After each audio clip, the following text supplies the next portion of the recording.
नमस्कार दोस्तों। कुछ समय पूर्व आपको ध्यान होगा कि सरकार एक बिल लेकर के आई थी जिसका नाम था ऑनलाइन गेमिंग बिल 2025। और उस बिल के तहत सेंट्रल गवर्नमेंट के द्वारा जितने भी ऑनलाइन गेम्स थी सभी गेम्स को बैन कर दिया था। लेकिन हाल ही में सेंट्रल गवर्नमेंट के द्वारा अब उसमें संशोधन करते हुए अब जो नए नियम निकाले गए हैं, अब उन नियमों के तहत जो ई स्पोर्ट गेमिंग है वो अब भारत में पूरी तरीके से वैध है। और इसके जो नए नियम है जो सेंट्रल गवर्नमेंट के द्वारा हाल ही में निकाले गए हैं गेमिंग को लेकर के, अब वो नियम 1 मई से लागू होंगे। यानी 1 मई से ये नियम है वो प्रभाव में आ जाएंगे। खबर की बात करें कि खबर चर्चा में क्यों है, तो 1 मई से ऑनलाइन गेमिंग के नए नियम रियल मनी जो गेमिंग है उसे छोड़ करके बाकी सभी को छूट मिली है। और ई स्पोर्ट गेम अब भारत में लीगल है। यानी ई स्पोर्ट गेमिंग के जो टूर्नामेंट्स होते हैं वो भारत में अब खेले जा सकते हैं। चलिए इस सब के बारे में थोड़ा विस्तार से समझते हैं। सबसे पहले खबर के प्रमुख बिंदुओं के बारे में बात करेंगे। तो भारत में ऑनलाइन गेमिंग के नए नियमों को हाल ही में अधिसूचित किया गया है। नए नियम 1 मई से लागू हो जाएंगे। ऑनलाइन गेमिंग के लिए नया ढांचा एक ऐसे कानून के तहत बनाया गया है जो रियल मनी जो गेमिंग है जिसमें पैसे वाले होते हैं, जैसे जुआ बोलते हैं उसे, उस पर प्रतिबंध लगाता है। और जो ई स्पोर्ट गेमिंग है उसमें उसे जो है समाज में बढ़ावा देता है। यानी जिन गेमिंग के थ्रू पैसा मिलता है और इस प्रकार के लालच दे करके जनता से पैसा हड़पा जाता है, उस गेम को तो अब सरकार बैन करने जा रही है। इसके अलावा जो ई स्पोर्ट गेमिंग है जिसमें इस प्रकार से टूर्नामेंट होते हैं उन गेमिंग को सरकार बढ़ावा दे रही है। इसके अलावा गेम का वर्गीकरण सरकार के द्वारा कैसे किया गया है, तो कोई गेम मनी गेम है या नहीं इसे तय करने के लिए एक निर्धारक परीक्षण होगा। और यह जांच 3 तरीके से हो सकती है। पहला, इसमें कोई अथॉरिटी खुद ही जांच करे, इस प्रकार की जांच शुरू करे। दूसरा, ई स्पोर्ट कंपनी खुद इसके लिए आवेदन करे।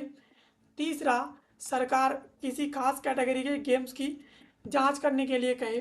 तो इस प्रकार के जो गेम्स हैं कि ये मनी गेम है या नहीं, इसकी जांच यहाँ पर हो जाएगी।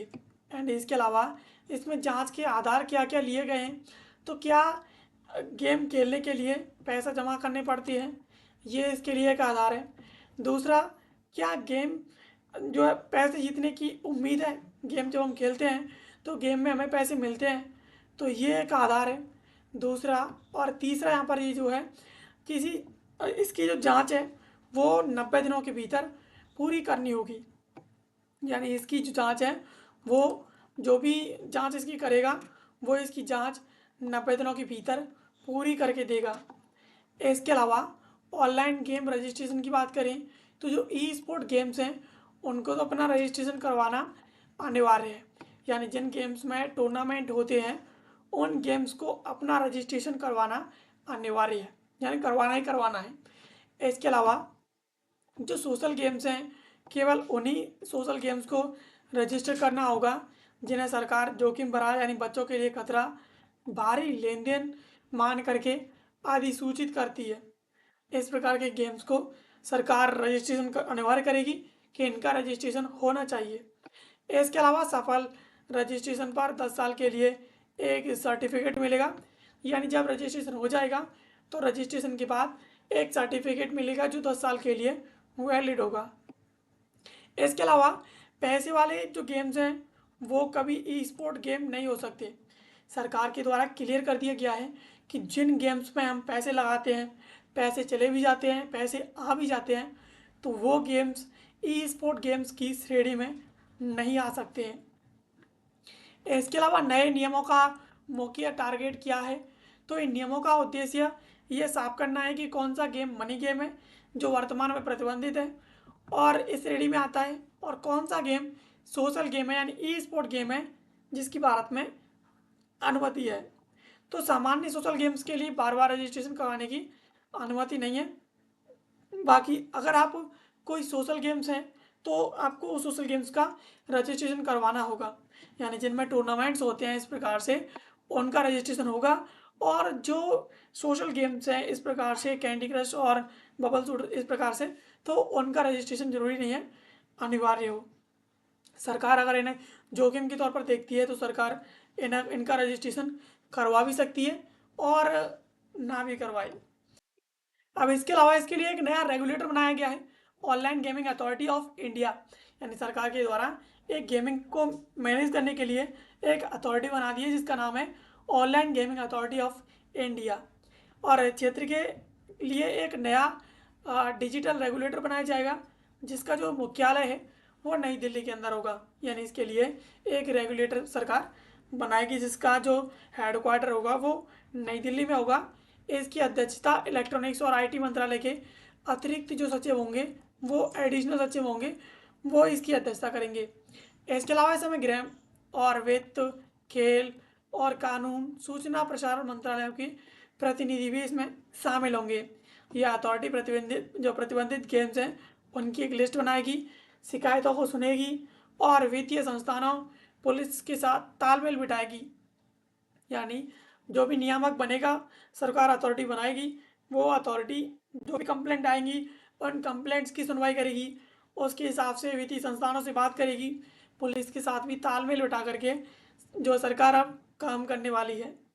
इसके अलावा यूज़र की सुरक्षा की बात करें कि सरकार के द्वारा यूज़र्स की सुरक्षा इसमें किस प्रकार से सुनिश्चित की गई है, तो लत और अन्य खतरों से बचने के लिए नियमों में सुरक्षा फीचर्स भी इसमें शामिल किए गए हैं। पहला है उम्र की पुष्टि और पेरेंटल कंट्रोल, यानी जो नियम बनाए गए हैं उनमें उम्र की पुष्टि, इसके अलावा पेरेंटल कंट्रोल, इसमें एक नया सुरक्षा फीचर जोड़ा गया है। इसके अलावा दूसरा जो है वो है समय की पाबंदी, तीसरा है शिकायत निवारण और काउंसलिंग सहायता, यानी अगर कोई शिकायत करता है तो उसका निवारण किया जाए और अगर उस किसी को इससे परेशानी है तो उसकी काउंसलिंग भी इसी में की जाएगी। इसके अलावा धोखाधड़ी रोकने के लिए फेयर प्ले यहाँ पर टूल्स भी यूज़ किए जाएंगे ताकि कोई भी इस प्रकार की धोखाधड़ी ना कर सके। इसके अलावा अपील करने का तरीका की बात करें कि अगर इस प्रकार की स्थिति आती है तो पब्लिक अपील कहाँ पे करेगी, तो अगर किसी यूज़र को गेमिंग कंपनी से शिकायत है तो पहले वो कंपनी के पास शिकायत करेगा और अगर वहाँ पर उसकी शिकायत का समाधान नहीं होता है तो समाधान ना मिलने पर वो 30 दिनों के भीतर online gaming authority of India के अंदर अपील करेगा। और अपील करने के बाद अंतिम रूप से अगर यहाँ पर भी उसकी सुनवाई नहीं होती है तो वो अंतिम रूप से आईटी सचिव के पास अपील करेगा, जहाँ से आईटी सचिव उसकी सुनवाई करेंगे और उसकी जो भी समस्या होगी उसका वो निस्तारण करेंगे। इसके अलावा बैंक और वित्तीय संस्थान केवल ओनिंग गेमिंग कंपनियों को भुगतान की अनुमति देंगे जो रजिस्टर्ड है, यानी जो गेमिंग कंपनी रजिस्टर्ड है इंडिया के अंदर वही गेमिंग कंपनी भुगतान प्राप्त कर सकेंगी या भुगतान दे सकेंगी। अदरवाइज जो वही गेमिंग कंपनी रजिस्टर्ड नहीं है ना तो वो भुगतान दे पाएगी और ना ही भुगतान ले पाएगी। अगर कोई कंपनी संदिग्ध लगती है तो बैंक उससे जो सर्टिफिकेट की मांग भी कर सकती है कि आपके पास रजिस्ट्रेशन का सर्टिफिकेट कहाँ है, आप वो दिखाइए। इसके अलावा यदि अथॉरिटी किसी गेम को बैन करती है तो बैंक उसका लेन देन है वो तुरंत रोक देंगे। यानी अगर कोई गेम है वो बैन होती है तो जैसे ही बैन होगी सभी बैंक उसका वित्तीय लेन देन उसी पल से बंद कर देंगे। तो इस प्रकार से ये कुछ नए नियम हैं जो ऑनलाइन गेमिंग को ऑपरेट करने के लिए सेंट्रल गवर्नमेंट के द्वारा सुझाए गए हैं, जो अब 1 मई से लागू हो जाएंगे और इसी के अनुसार ऑनलाइन और ई स्पोर्ट जो गेम्स हैं वो अब रेगुलेट होने वाली हैं। तो दोस्तों ये थी खबर जिसको आज के इस वीडियो में हमने समझा। ऐसे वीडियोस के लिए आप हमें सब्सक्राइब कर लीजिए। मिलते हैं किसी अगले वीडियो में किसी नए और महत्वपूर्ण टॉपिक के साथ। तब तक के लिए आप सभी का बहुत बहुत धन्यवाद।